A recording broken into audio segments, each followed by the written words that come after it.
Quédate en la casa, que en La Iguana nos quedamos contigo para informarte.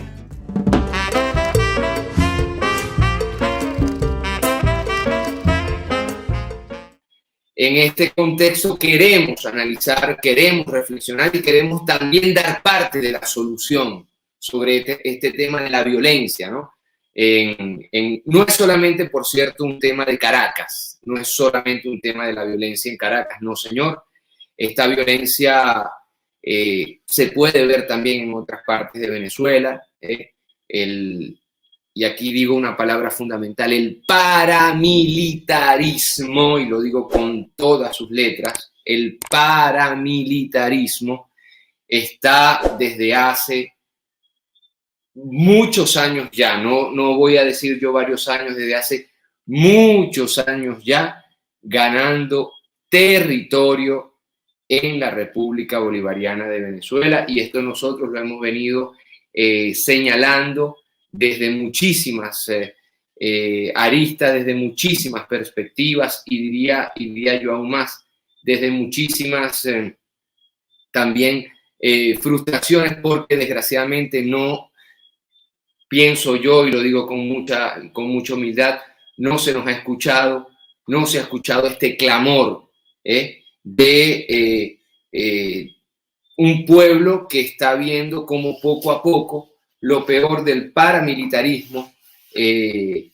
colombiano, y más allá, porque quien dice paramilitarismo colombiano también habla de México, como poco a poco este paramilitarismo se ha venido desplazando hacia la República Bolivariana de Venezuela. Esto nosotros lo hemos planteado al menos en dos obras. Pido a mi equipo de producción que lo coloque en las pantallas. La primera, la cuestión, en realidad el primer libro fue la invasión paramilitar, Operación Dactari. Ya nosotros veníamos anunciando desde hace tiempo sobre lo que venía pasando, en aquel momento. Esto fue publicado en el 2012, imagínense ustedes, 2012. Y este libro también publicado en el 2000, este libro lo escribí yo con mi maestro Luis Brito García, Operación Dactari, cuando aquí en territorio caraqueño, en el Hatillo, se encontraron más de 100 paramilitares en la Quinta Dactari. Nosotros tuvimos acceso a los archivos secretos del SEBIN y este fue el resultado de nuestra investigación. ¿Qué ha pasado? Que desgraciadamente, desde aquel momento hasta ahora, las cosas, y este es el segundo libro que ustedes ven en sus pantallas, para la gente de Instagram que no lo tiene, ahí tienen la cuestión Colombo-venezolana, Este libro también publicado en el 2012, donde, bueno, participó Luis Brito García, los antropólogos Mario Sanoja y también Iraida Vargas, el internacionalista Sergio Rodríguez, etc. Un grupo importante de venezolanos y de venezolanas, y no solamente.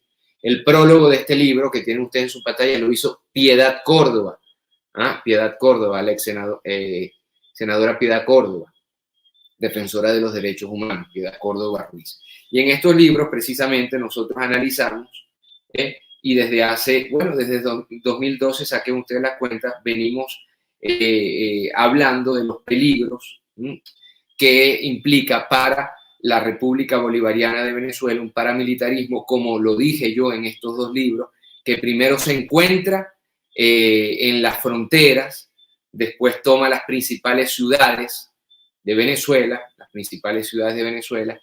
y más tarde ya llega a la capital. La presencia paramilitar en la capital venezolana no es buena. Y es una presencia que ya tiene, desgraciadamente, mucho tiempo.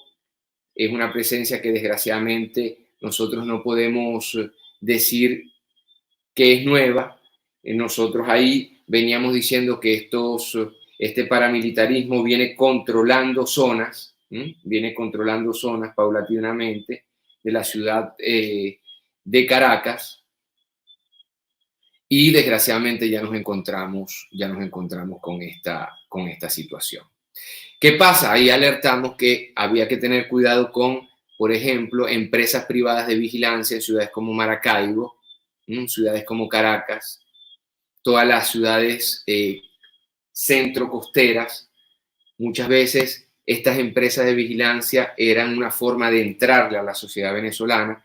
También alertamos sobre, en muchos casos, quienes manejan los circuitos de taxis a lo largo y ancho del territorio. Desgraciadamente, el paramilitarismo ha entrado en la sociedad de diversas formas. Algo que hay que señalar con mucha responsabilidad, cómo ha penetrado el narcoparamilitarismo a través de las series colombianas, a través de las novelas colombianas, y efectivamente hoy día nos encontramos nosotros con esta muy, pero muy mala noticia, que se le dio largas al asunto durante muchos años, y ahora hay que resolver este problema con la guerra, porque lo que vivió Venezuela durante estos últimos 4 días, evidentemente fue una situación de guerra que afortunadamente fue muy bien manejada por el gobierno venezolano. Podríamos hablar de un éxito incluso en términos de bajas, en términos de entre comillas, daños colaterales, porque estas bandas paramilitares, y hay que llamar las cosas por su nombre, porque a muchos no osan decir que es paramilitarismo. Sí lo es, o prefieren decir no tengo las pruebas para decir que es paramilitarismo. Paramilitarismo endógeno formado a imagen y semejanza del paramilitarismo colombiano.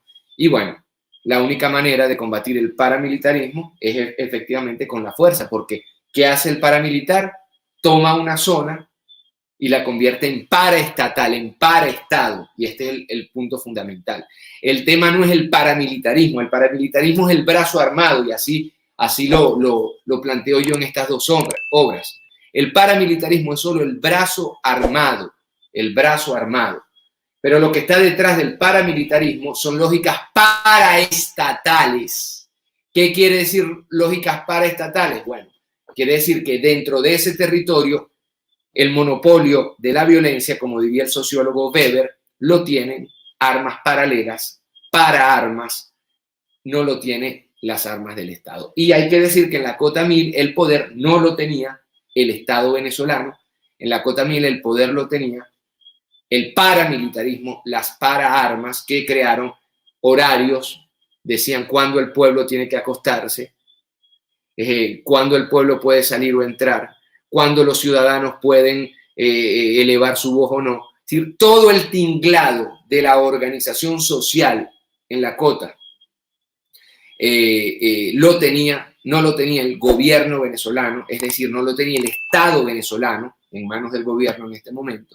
Lo tenían otras armas, otras leyes, otras ópticas.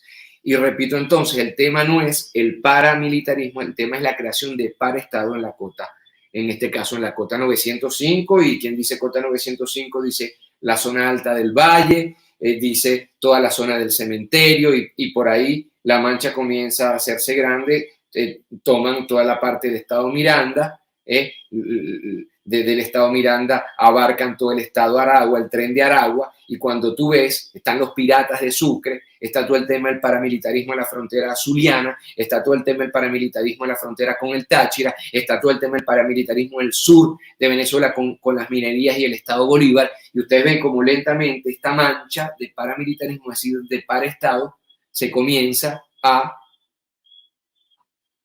extender y termina entonces perdiendo un país, su soberanía. El Estado-nación se hace cada vez más débil y la ley en manchas del territorio la terminan poniendo quienes monopolizan las armas, es decir, los paramilitares. Este es el meollo, señoras y señores, de la cuestión. Y tenemos que vernos evidentemente en el ejemplo colombiano, más el ejemplo colombiano e incluso en el mexicano, o también en los ejemplos de Centroamérica, países como El Salvador, países como Guatemala, países como Honduras, que lentamente también han visto manchas por parte de bandas de megabandas que en su territorio, México, Colombia, Guatemala, Honduras, El Salvador, que en su territorio empiezan a obrar, a monopolizar las armas y lentamente van dejando de lado el monopolio legítimo de la violencia en manos del Estado-Nación, en manos del Estado-Nación.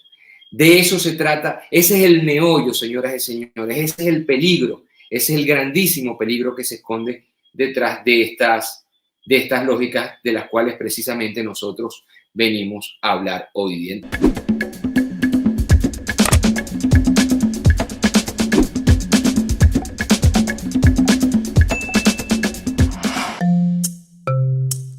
Laiguana.tv, la verdad hecha tendencia.